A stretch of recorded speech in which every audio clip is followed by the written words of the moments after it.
नमस्ते दोस्तों और स्वागत है एम्पावर पीपल के मार्च मंथली राउंडअप की इस गहन चर्चा में। हाँ, आज हम बात करेंगे मार्च 2026 के हमारे न्यूज़लेटर में साझा की गई उन कहानियों और प्रयासों की जो जमीन पर असल में बदलाव की दिशा में किए जा रहे हैं। मतलब ये सिर्फ कोई कामों की सूची नहीं है, बल्कि ये उन महिलाओं की आवाज है, उनकी हिम्मत है और वो छोटे छोटे कदम हैं जो मिलकर बहुत बड़ा बदलाव लाते हैं। बिल्कुल। जब हम इन कहानियों को अखबारों में आए ब्राइड ट्रैफिकिंग यानी दुल्हन तस्करी से जुड़ी खबरों के साथ जोड़कर देखते हैं ना, तो हमें समझ आता है कि जिन समस्याओं के बारे में हम पढ़ते हैं, उन्हीं समस्याओं के बीच कोई ना कोई कहीं खड़ा है और उन्हें बदलने की कोशिश कर रहा है। सही कहा। हमारा न्यूज़लेटर हमें उम्मीद दिखाता है और रोज की न्यूज हमें याद दिलाती है कि अभी बहुत कुछ करना बाकी है। तो आइए इन कहानियों को सुनते हैं और खबरों को गहराई से समझते हैं और देखते हैं कि कैसे ये प्रयास उन खबरों से जुड़ते हैं जो हम हर दिन देखते हैं। तो चलिए इस विषय की गहराई में उतरते हैं और सबसे पहले उस डरा देने वाली जमीनी हकीकत की बात करते हैं। मतलब जरा सोचिए, महाराष्ट्र के बीड जिले की एक 21 साल की महिला। हाँ, जिसके बारे में हमने न्यूज़लेटर में पढ़ा था। बिल्कुल, उस महिला को एक ही महीने के अंदर 3 अलग-अलग शहरों में 3 लोगों को बेच दिया गया। मतलब हर बार एक नई जबरन शादी। और महानंदा नाम की जो एजेंट थी, उसने पहली बार उसे पुणे ले जाकर 5 लाख रुपए में बेचा था। और जब उस महिला को चौथी बार बेचे जाने की तैयारी हो रही थी, तो उस खौफ से हार कर उसने जहर पी लिया। अरे बाप रे। मतलब ये सुन के रोंगटे खड़े हो जाते हैं। और ये कोई छिटपुट घटना तो बिल्कुल नहीं लग रही है। ये तो पूरा एक संगठित नेटवर्क है। असल में यही सबसे ज्यादा डराने वाली बात है। यहाँ जो बात सबसे ज्यादा ध्यान खींचती है वो ये है कि इस पूरे नेटवर्क ने इंसानों को बस एक वस्तु में बदल दिया है, एक प्रोडक्ट बना दिया है। एग्जैक्टली। दैनिक भास्कर की एक रिपोर्ट है जिसमें ठाणे की एक 15 साल की आदिवासी बच्ची का जिक्र है। उसका अपहरण करके उसे बीड़ में ही एक बुजुर्ग को बेच दिया गया। और उसे एक खेत के शेड में बंधक बना के रखा गया था, है ना? हाँ, बाद में श्रमजीवी संगठन और उसके एक रिश्तेदार की मदद से वो वहां से बच निकली। लेकिन आप पैटर्न देखिए। अगर मैं इसे एक एनालॉजी दूं, तो ये एक भयानक कमोडिटी सप्लाई चेन की तरह लग रहा है, जहां इंसान को इंसान नहीं है बल्कि एक पार्सल है जिसे एक शहर से दूसरे शहर ट्रांसपोर्ट किया जा रहा है। बिल्कुल सही तुलना है। और ये अपराधी समाज की सबसे बड़ी कमजोरी का फायदा उठाते हैं, जो है गरीबी और असुरक्षा।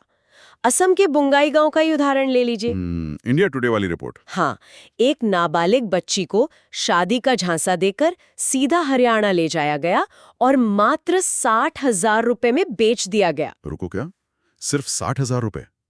मतलब एक इंसान की जिंदगी की बस इतनी कीमत? देखिए, यही तो कड़वा सच है। मध्य प्रदेश के जबलपुर से भी ऐसा ही मामला आया। एक 19 साल की लड़की को उज्जैन ले जाकर बंधक बनाया गया और फिर राजस्थान के कोटा में 2 लाख रुपए में उसका सौदा कर दिया गया।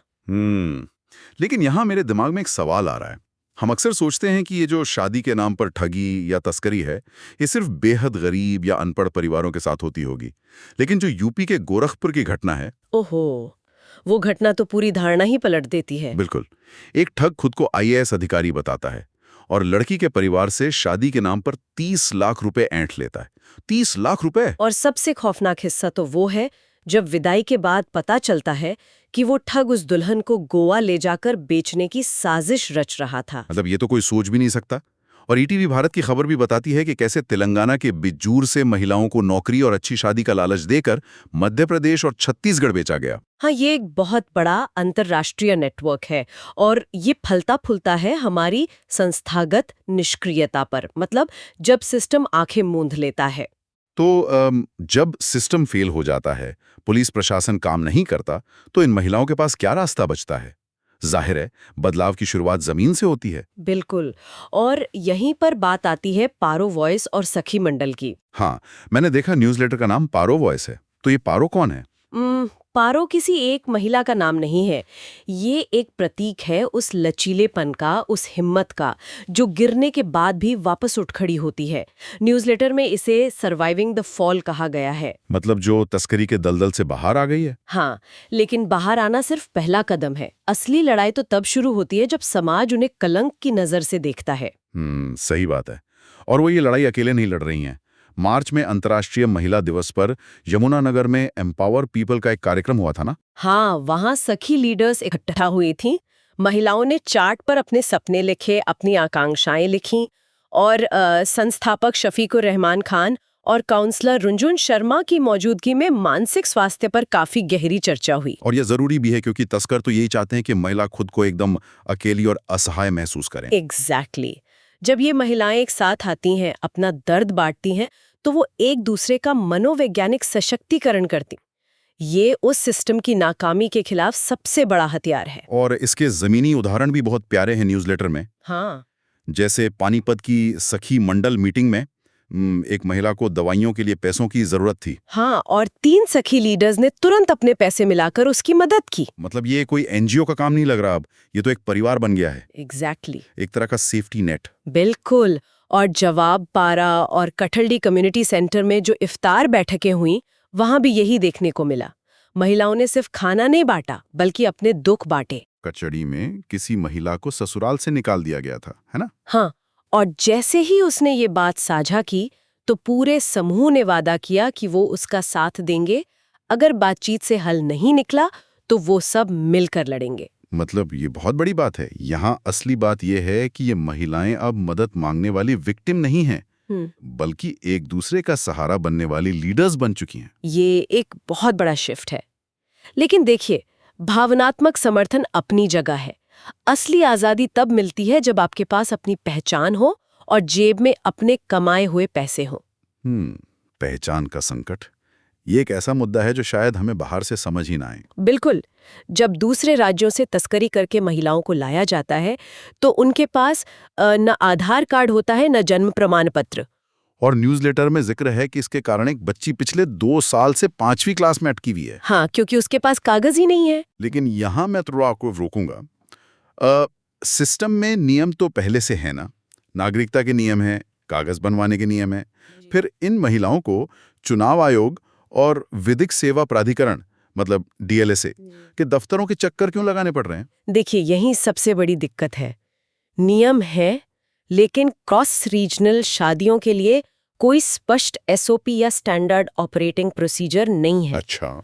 तो जब ये दफ्तर जाती हैं, निचले स्तर के अधिकारी नियमों को अपने हिसाब से मोड़ लेते हैं।